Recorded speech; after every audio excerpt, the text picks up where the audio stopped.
Hi everyone, and welcome to A Bar Above, and today we're going to be talking about some of the main differences between bourbon and rye whiskey, so stay tuned.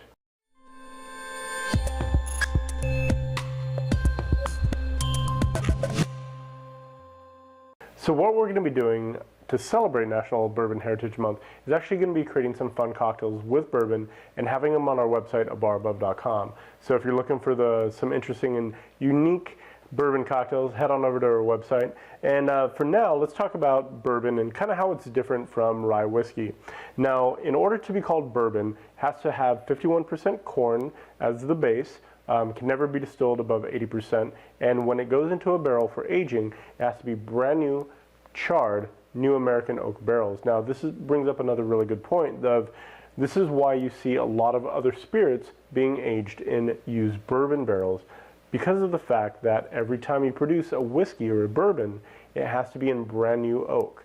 So that's why you see tequila and rum aged in old bourbon barrels, just because there's so much of it out there. Now, there's a lot of other regulations as far as the production of bourbon is concerned, but the thing to remember about it is that it has to be at least 51% corn. So what this means is that 49% of the rest of it can be a combination of either wheat or rye. So now let's take a look at those three ingredients. We have corn, wheat, and rye, and now let's take a look to see what each contributes to the whiskey, or the bourbon in this case.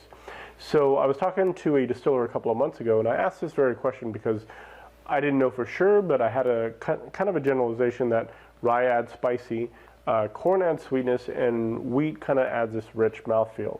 And I was kind of close, but what he said was that rye obviously adds the spicy notes to it. Wheat actually adds the sweetness. So for example, Maker's Mark is a very heavily wheated bourbon. So that's why it's so sweet. And then corn provides kind of that alcohol backbone that kind of braces everything up.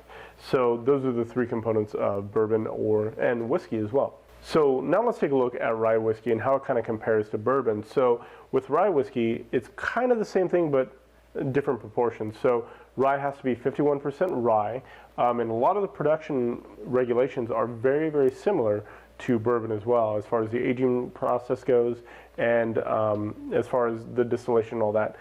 But the other factor to remember is that 49% can be anything else, and typically it's corn and wheat.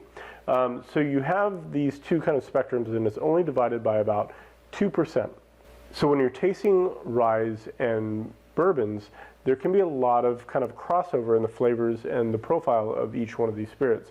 So for example, some of the ryes out there can be much sweeter and more mellow because they have a higher wheat content in them, and vice versa. Some bourbons can be really heavily rye focused, so you get much more of a dry and spicy bourbon as a result. So now for some broad generalizations as far as the tasting notes on these two styles of whiskey. So typically bourbons tend to be a lot sweeter, a lot richer, rounder, get a lot more of that barrel influence, so vanillas and honeys tend to dominate with bourbons, and a light hint of the rye spiciness in there as well. Whereas with ryes, you get a much drier spirit. You get something that's a little bit more vegetal focused, and definitely the spice dominates with rye whiskeys. So the cocktails that you make with these two spirits can be completely different. So one of the things to remember is that with classic cocktails, many of them are using rye whiskey because that was the dominant whiskey up until Prohibition. And then after Prohibition, we switched over to consume a lot more bourbon.